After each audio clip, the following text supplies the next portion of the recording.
Caste census, जाति कभी नहीं जाती।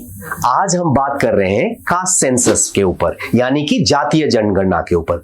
जैसे कि आपको मालूम है कि जातीय जनगणना जब देश में होता है तो हमें जाति के ऊपर जो आंकड़े हैं, जातीय जो आंकड़े हैं, उसके बारे में पता चलता है।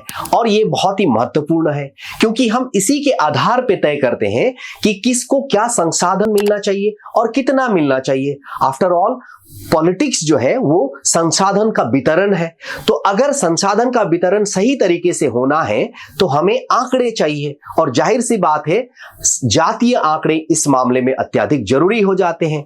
तो ऐसे में कास्ट सेंसस की जो डिमांड है वो तेजी से गति पकड़ रही है। लेकिन दूसरी तरफ कुछ लोग हैं जो कहते हैं कि कास्ट सेंसस कहीं ना कहीं एक डिवाइसिव पॉलिटिक्स है जो समाज को बांटता है। तो ऐसे में हमारे लिए यह समझना जरूरी हो जाता है कि कास्ट सेंसस महज एक आंकड़ा नहीं है, महज एक नंबर नहीं है, ये तो सामाजिक न्याय को सुनिश्चित करने का एक औजार भी है। सामाजिक न्याय जो कि हमारा संविधान जिसकी बात करता है कि हमारे देश में सामाजिक न्याय होना चाहिए, और अगर हमें सामाजिक न्याय स्थापित करना है तो हमारे पास जातीय आंकड़े भी होने चाहिए।